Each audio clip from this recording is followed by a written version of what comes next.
Molt bones, sistèmics. Avui anem a fer un vídeo dels llargs, dels potents, dels d'en contingut, perquè farem l'estudi sencer d'una funció polinòmica. 11 passos, 11 coses a observar, però abans de començar, doneu-li el like, subscriviu-vos al canal de System Omega i anem a veure aquest estudi de funció. Molt bé, tenim aquesta funció que és polinòmica i per tant això ja ens diu diferents coses. La primera, que és una funció contínua. Al ser contínua, el que m'està dient és que no tindrà discontinuïtats, no tindrà asímptotes i no tindrà moltes coses. Per tant, tota la primera part d'anàlisi de la funció serà de tirar per llarg. Després, com el grau és 3, això també m'està donant certa informació. La primera cosa que em diu és que com a màxim tindrem 3 punts de tall amb l'eix de les X. I això és important per determinar els intervals de signe. La segona cosa que em diu, i si heu fet derivades i integració sabreu per què. Baixant un grau, de 3 passem a 2, seran el número de màxims i mínims. I això serà segur, tindrem un màxim i un mínim, o un mínim i un màxim, depenent de com va la cosa. I després, baixant un grau menys, acabarem tenint que només hi haurà un punt d'inflexió, que òbviament haurà d'estar obligatòriament entre el màxim i el mínim. I tot això només veient això, sense veure el dibuix, tota aquesta informació. A més, al ser de grau imparell, sabrem que el recorregut és tot R, que és una altra d'aquelles coses que sempre va bé tenir en ment, perquè ja veurem que a l'hora de fer l'anàlisi, si preveiem una mica què pot passar, ens serà molt més senzill. Tant si tenim el dibuix, com si l'hem de fer al final el dibuix nosaltres. Tot això ho sabem només amb un cop d'ull. Anem a veure, això sí, quin aspecte té aquesta funció. Amb el GeoGebra posem la funció i veiem que et presenta 4 punts singulars. Fixem-nos, aquest màxim, justament, el tenim que coincideix amb un punt de tall amb l'eix de les X. Després, el punt de tall amb l'eix de les Is, a més, és el nostre punt d'inflexió, perquè fixeu-vos que és un punt que està entre el màxim i el mínim. El mínim, pobre, és un mínim només, ja en té prou feina, i l'altre punt de tall amb l'eix de les X també és un punt única funció.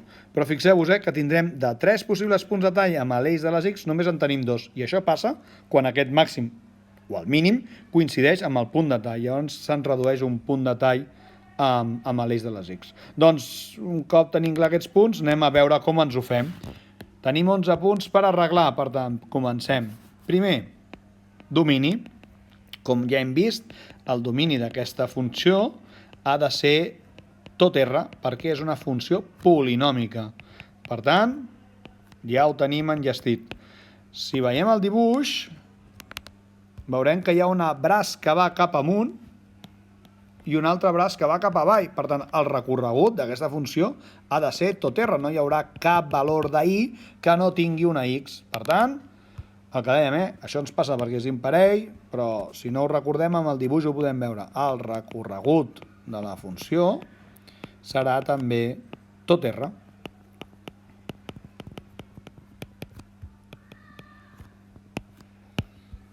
Coses que deduïm d'aquí. Home, si el domini és tot R i el recorregut és tot R, aquesta funció mai presenta ni discontinuïtats ni asímptotes de cap tipus. Per tant, conclusió del punt 3 és no presenta discontinuïtats ni asímptotes.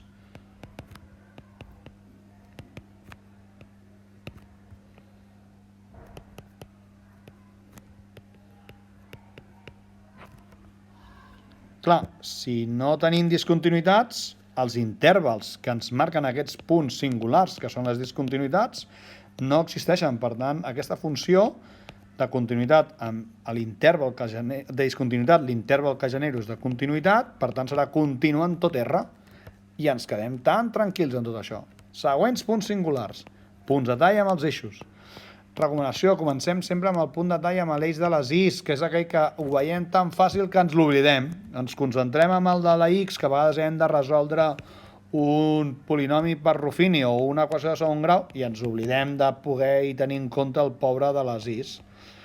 Llavors, si veiem això, recordeu, és quan la x val 0, per tant, serà el menys 2, que és l'ordenada a l'origen, i ja està, el punt de tall serà 0, menys 2. Que no voleu resoldre, que el professor us ho deixa no resoldre i no comprovar-ho, doncs directament, 0 i el número que no tingui x, i ens quedem tan tranquils amb això. Amb l'eix de les x, aquí hem de resoldre l'equació quan l'equació és igual a 0. Aquí podríem anar a fer Ruffini, que és la que ens tocaria, o podríem anar a la gràfica, si us la donen, i veure quin punt és. Com ja hem vist, és el menys 1, 0, i el 2, 0. Si feu Ruffini, els C sencers també ens donarien. Per tant, tranquil·lament, aquí els tenim, i així els posem. D'acord? I si no, resolem Ruffini, que no és una cosa molt complicada. Tenim diversos tutorials explicant com fer Ruffini. Mireu-vos-el, doneu un cop d'ull. És una d'aquelles coses que hem de saber com fer i que no podem oblidar. Un altre detall, els punts sempre els donem ordenats. Menys 1, 0 va abans que el 2, 0. D'acord? Aquestes coses les hem d'anar en compte. Punts singulars. Per tant, com tinc els punts de tall amb l'eix de les x, podré definir intervals. De què? De signe de la funció. Si en mirem, ostres, jo veig que la meva funció serà positiva en tot un tros que va des del 2 cap a infinit. Sí? És l'únic tros que serà positiva. A la resta serà negativa amb una excepció, justament quan toca que és 0. Aquí el 0 no té signe, per tant l'hem de treure d'aquest interval. Doncs a l'hora de definir aquests intervals definirem de menys infinit al 2, que serà el negatiu, però li restarem el 0. Com tenim? Que la funció serà negativa per qualsevol valor de x que pertany de menys infinit fins al 2 i traiem aquest menys 1, perquè en el menys 1 la i val 0 i el 0 no té signe. Per això són punts singulars que canvien el signe, no és per res en especial. I, òbviament, si aquest tros és negatiu, el que serà positiu serà de 2 fins a infinit, a més infinit. Molt bé, ara busquem els 9 punts singulars. Hem fet els de signes, doncs ara anem a fer els màxims i mínims. Que també, si voleu utilitzar nomenclatura correcta, són extrems relatius. Llavors, aquests, si heu fet derivades i tal, veureu que es calculen, si no, són aquells punts que arribem el més amunt possible. No? O sigui, jo veig que en el meu màxim no tinc res més que vagi més amunt, per tant serà un punt en el qual ja no pot créixer més la funció, i el mínim serà el punt on ja no es fa més petita. Si féssim un símil, al màxim estem en una muntanya, al mínim estem al fons de la vall. Amb un màxim no podríem veure funció al nostre voltant. Fes cap a on anés, si anés a esquerra o dreta, baixaria. I amb un mínim, si anés a esquerra o dreta, pujaria. És una cosa de veure-ho, senyors, si teniu el gràfic. Per tant, no té més. El primer punt singular que hem trobat era el menys 1, 0, que hem vist que és un màxim. Per tant, f de x presenta un màxim.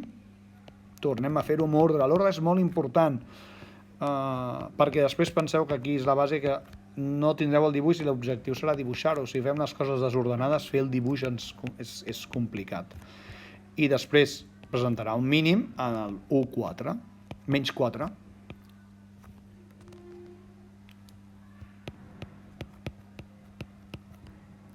Molt bé.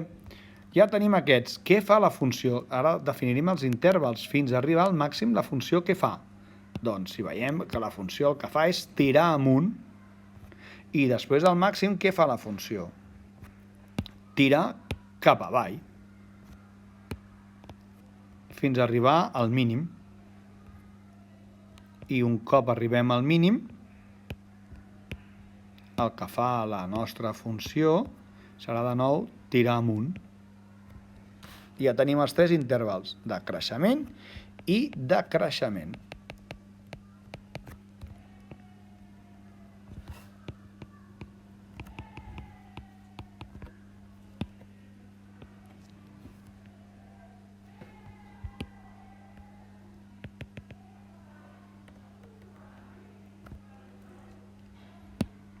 i el que està entre el màxim i el mínim, com va de màxim a mínim, ha de decréixer, ha de caure.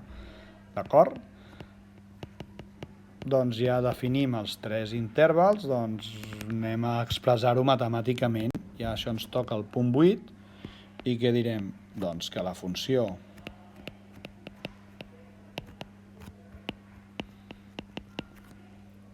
serà creixent per qualsevol valor de x que pertanyi de menys infinit fins a menys 1. I aquí podem escollir fer unió, dir, home, hem vist que són 2 intervals, que és creixent, doncs unió, i farem unió amb el següent, que és de 1 fins a infinit. I l'interval entre un i l'altre serà que és decreixent. Per tant, serà decreixent per qualsevol valor de x que pertanyi a l'interval de menys 1 i 1. I, òbviament, en aquests valors, els màxims i els mínims, no pertanyen, perquè no és creixent ni no és decreixent. Justament es produeix el canvi. Sí? Últims punts singulars que tenim. Els punts d'inflexió, que és aquell punt que canviarà de còncava a convexa, per tant, obligatòriament està entre un màxim i un mínim, o entre un mínim i un màxim, depèn de com vagi la funció. En aquest cas, què veiem que passa això? Doncs passa quan la nostra funció passa justament pel 0 menys 2. En aquest punt, la nostra funció canvia de còncava a convexa. Com sabem que canvia de còncava a convexa? Amb rectes tangent, perquè la recta tangent de la gràfica passa per sobre de la gràfica o per sota. Si passa per sobre és còncava, si passa per sota és convexa. Pot ser que us ho hagin explicat al revés, pot ser que us hagin explicat una altra cosa. És d'aquelles coses del conveni, estrictament és aquest. Però si teniu algun professor que us ha explicat al revés, li feu cas al professor i ja està. Quins 2 intervals tindrem? I així ja analitzem, a partir d'aquest 0, perquè és la coordenada x del meu punt singular serà convexa i abans d'arribar al 0 serà còncava i ja podem anar a fer com ho diríem matemàticament. O sigui, primer presenta un punt d'inflexió. Fixeu-vos, hem passat de tenir 2 màxims i mínims a un punt d'inflexió en el punt 0 menys 2. I un cop tenim això, de nou, punts singulars, intervals. El 10 seran els intervals de concavitat, convexitat. Llavors, f de x serà còncava, tornem a fer-ho ordenat, això serem pesats fins a la mort, i venim de menys infinit fins al 0, i serà convexa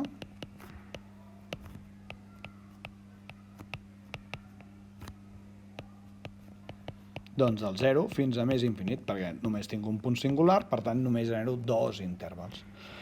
I al final el que ens quedaria és justament que la simetria.